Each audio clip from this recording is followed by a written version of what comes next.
say. We used something of the sort once before. Before my time, said Billy. He drew the window curtains apart and looked out into the street. There are folk who watch us from over yonder. I can see a fellow now at the window. Have a look for yourself. Watson had taken a step forward when the bedroom door opened and the long, thin form of Holmes emerged, his face pale and drawn, but his step and bearing as active as ever. With a single spring he was at the window and had drawn the blind once more. "That will do, Billy," said he. "You are in danger of your life then, my boy, and I can't do without you just yet. Well, Watson, it is good to see you in your old quarters once more. You come at a critical moment. So I gather. You can go, Billy. That boy is a problem, Watson. How far am I justified in allowing him to be in danger? Danger of what, Holmes? Of sudden death. I'm expecting something this evening. Expecting what? To be murdered, Watson. No. You're joking, Holmes.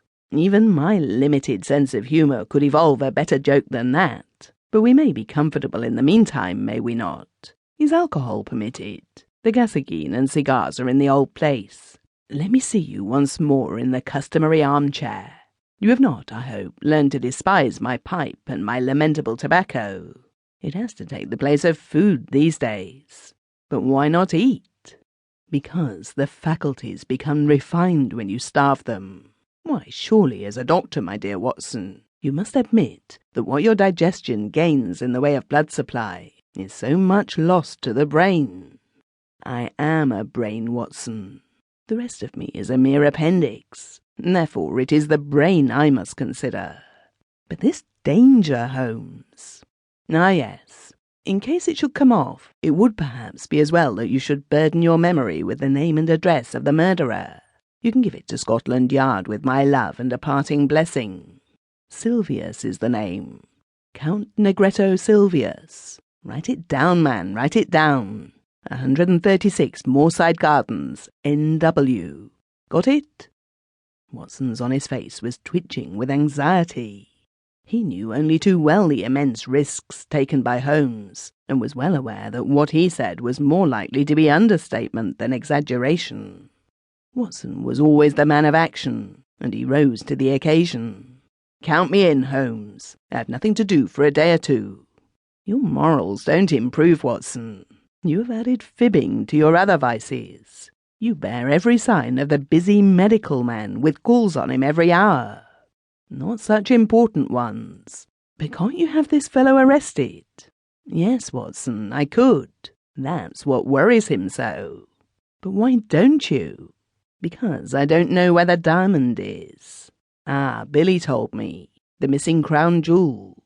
"Yes, the great yellow Mazarin Stone.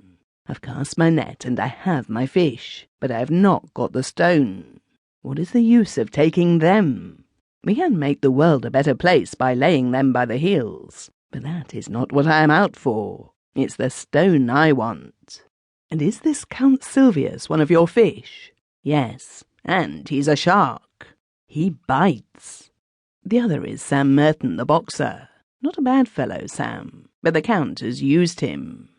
"Sam's not a shark. He's a great big silly bull-headed gudgeon, but he is flopping about in my net all the same." "Where is this Count Silvius?" "I've been at his very elbow all the morning. You've seen me as an old lady, Watson. I was never more convincing. He actually picked up my parasol for me once. 'By your leave, madame,' said he, half Italian, you know, and with a southern grace of manner when in the mood, but a devil incarnate in the other mood. Life is full of whimsical happenings, Watson. It might have been a tragedy." "Well, perhaps it might. I followed him to the old Straubensee's workshop in the Minories. Straubensee made the air gun, a very pretty bit of work as I understand, and I rather fancy it is in the opposite window at the present moment. Have you seen the dummy? Of course, Billy showed it to you. Well, it may get a bullet through its beautiful head at any moment. Ah, Billy, what is it?" The boy had reappeared in the room with a card upon a tray. Holmes glanced at it, with raised eyebrows and an amused smile.